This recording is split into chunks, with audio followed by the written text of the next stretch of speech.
Ontology, The Waystation of Red Pill Sanity. Written by William Leo. Translated by Deep L and a Human.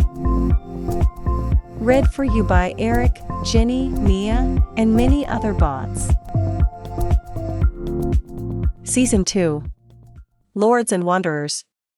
Episode 2. A world lacking in lords, why we need more lords. The dearth of new landed gentry for a consecutive 2 and 3 decades is indisputable evidence that social reconstruction has failed.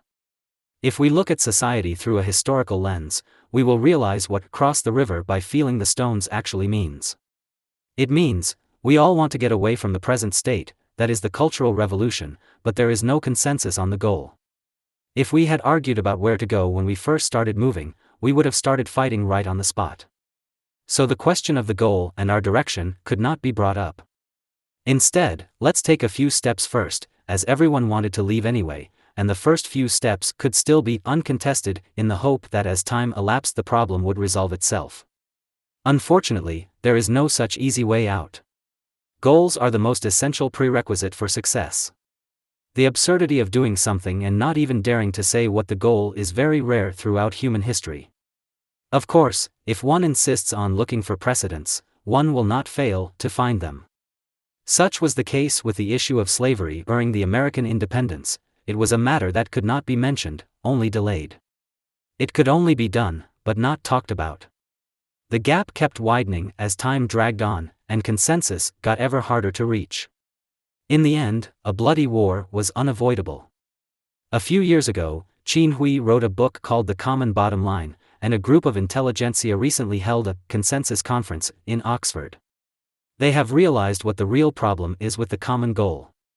But they are simply so conceited to believe that a few intellectuals could solve such a problem. I ridiculed them at the time. The bottom line is for breaching, and the common bottom line is what we all breach from all sides. Chinese intellectuals lack the virtue of prudence and tend to overestimate the power of public opinion. Besides, among the forces of public opinion, they tend to overestimate their own influence. To put it bluntly, the wanderer should not fancy himself to be a Boaz. Boaz can represent his community, the wanderer is merely a bubble floating on the surface of the water. In Chinese history, the two forces have been locked in antagonism. One waxes, the other wanes. The wanderer makes his living by peddling his magic tricks, and the only buyers are, of course, the rulers, whose interest in strategies is generally to suck more resources from society, with the landed gentry being their main obstacle. Ever since the spring and autumn period, the main business of the wanderers has been to remove the landed gentry. Whenever they succeeded in fighting the landed gentry, society disintegrated into a plate of dispersed sand, and demanding money from it became easier. Lu Sun made a very profound remark. He pointed out, what does it mean to be a plate of dispersed sand? It is the achievement of government rule. The indicator of successful governance is the disintegration of society. What were the main achievements of the reform introduced by Xiangyang during the Warring States period? Human translators note, Xiangyang, a statesman, chancellor and reformer serving the state of Qin, where his policies laid the administrative, political and economic foundations that strengthened the Qin state and would eventually enable Qin to conquer the other 6 rival states, unifying China into a centralized rule for the first time in history under the Qin dynasty. Through the abolition of the well-field system and the cultivation of unsettled lands and wastelands, he abandoned clan-based land ownership, privatized land, encouraged migration, as well as assigned land to soldiers based upon their military successes and stripping the nobility unwilling to fight for their land rights. If we analyze the spirit of the law through the lens of Montesquieu, we would realize that behind these reform measures is atomized individualism. The social cells of the Western Zhou were the clan communities. No matter how the higher political struggles fell out, the cells remained unaffected. When the Zhou dynasty defeated the Shang dynasty, King Wu or the Duke of Zhou gave orders that the So-and-so clan should be given to Wei, So-and-so clan to Qi, and So-and-so clan to Song. The ownership of the clan as a whole unit shifted, but the internal structure of the clan remained the same. The community participated in war and politics, engaged in agriculture and crafts, all collectively. There were generally no rewards for individual merit, and treasures such as bronze vessels rewarded by the king were in general given to a clan, or even to a vassal state. The cultivation of well fields, crisscross footpaths between these fields, and the existence of the 100 crafts were all traces of these collective endeavors in history. Collective action is a menacing capacity. The Western Zhou and Spring and Autumn periods left many records of riots of state people, officials and craftsmen, almost like excerpts from the history of Western Europe. Shang Yang's goal was to dismantle these communities that had the capacity to act collectively, by redistributing land and property to a nuclear family of a man and a woman with a few children, and assigning titles to individuals according to their military achievements. It is not possible to determine whether or not this plan was implemented faithfully and how much of it was actually implemented. But the basic spirit is clear: to cultivate a fragmented sand society. The following dynasties duplicated the Qin institution resulted in the stunted development of the landed gentry. Since the landed gentry couldn't grow, there couldn't have been the situation in England ere the gentry and merchants overthrew the king. In the end, the sky fell apart and British warships sailed into the shores of the Qing dynasty. In the early years of the Chinese Republic, the landed gentry were given their one and only chance, but it was too brief to bear fruit. The failure of the landed gentry, such as Zhang Jizhi and Liu Wencai, was the failure of the Republic. It really did not matter much whether the wanderers, such as Liang Qichao and Luo Longji, succeeded or failed. Only in Taiwan, where they had a space of more than half a century, did a figure like Ko Manchi finally emerge. When Boaz rises, the wanderer is marginalized. Some people would smugly cite reports and studies to argue that the Chinese market economy is well developed. They quote figures and certain Western scholars to prove that there couldn't be mistakes in this belief. Civil society, they allow, if not yet developed, is at least growing.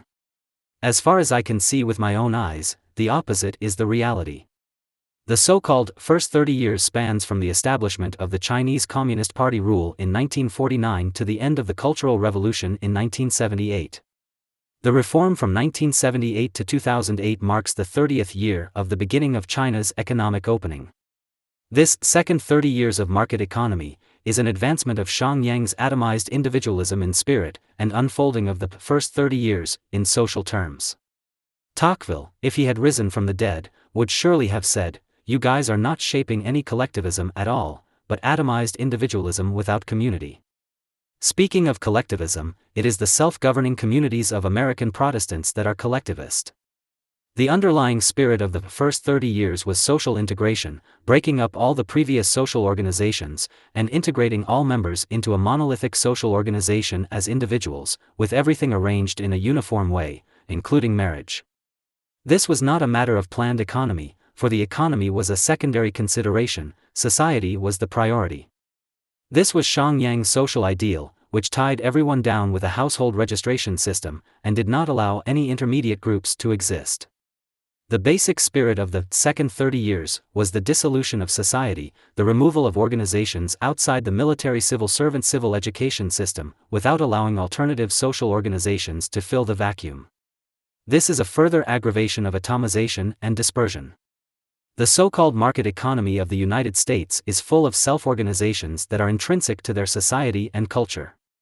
As we all know, Protestant countries have always been known for their strong capacity for social autonomy. Without this background, it makes no sense to talk about the free market, libre marché. One very bizarre feature of China's so-called marketization is that it is a process of disorganization or anti-organization that requires constant weeding by visible hands, like a gardener eradicating weeds. The key to why businessmen like Wu Ying have fallen off grace is still the underlying spirit of disorganization. To be honest, China cannot allow potential Boaz to arise. Anything uncontrollable is a threat. Man is a social animal after all. From an objective point of view, a man is powerful, not in that he is powerful in and by himself, but because his social ties are strong. Strip him of his social bonds, and he is inevitably weaker. Subjectively, man does not live entirely on bread. Signs and symbols play a greater role than we would normally imagine. The result of an atomized society is that everyone is full of insecurities. When you are isolated, you are of course vulnerable. When everyone is isolated, society becomes very brutal. People need to understand the qualities of humanity, civility, and justice are not the product of moral education, but the habits cultivated by the community. Why are you nice to someone? Because he is one of your own. Why are you bad to someone? Because he is a stranger. What if everyone is a stranger to everyone? Then there would inevitably be a situation in which everyone would be a persecutor of everyone else, what Hobbes called a war of all against all. What is this so-called public servant frenzy?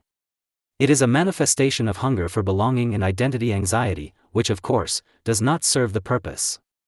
A bureaucratic organization is not like a clan society, in which you don't have an inherent status. As long as the problem of the lack of community is not solved, you remain atomized and dispersed. One thing that has been consistent from the Middle Ages to the present, when comparing the West with China, is that the West has always had much richer organizational resources than China. Chinese society is flattened and scattered, an iteration of countless single cells, and complex structures cannot be created, just as a pagoda cannot be built on top of quicksand. Nowadays, many people go to Taiwan and come back boasting that Taiwanese people are gentle and refined, unlike our society which is rough and barbaric. I don't find these unsubstantiated statements very useful. What really makes the difference is that Taiwan has genuine and stable communities. Brutality is the result of an unconscious expectation. By the time we next meet, our identity roles and the rules of the game in our society will have altered beyond recognition.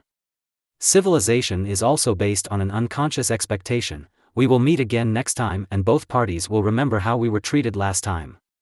Unconscious expectations are rather efficacious and can easily become a self-fulfilling reality. Speaking of alteration beyond recognition, all of my childhood friends have completely changed. My old classmate back in primary school, who got straight A's and went to grad school early, ended up running a restaurant instead. The few female teachers who doted on me the most were laid off during the disintegration of the 1990s, and the school ceased to exist. Government-run structures that used to seem indestructible at the time all turned out to be patched with paper. Most importantly, there has been no one to fill the space left behind. Although I have remained in the government-run system, I have always sensed that the vacuum around me is getting ever broader, as if I were living on an island, and the waters are rising, flooding more and more places, and no one knows when the island will be completely submerged. If the lessons of history still apply in the future, there will still be no stable rules of the game in China in the future. The ultimate scarce resource in this society is not power, wealth, or knowledge, but organizational resources, so much so that organizational powers, even if very weak by Western standards, can be powerful enough in China, sucking away power, wealth, and knowledge from a diffuse society in a steady stream. Thank you for listening. This is a podcast series produced by Luminous Society. Luminous Society provides you with an alternative historical narrative.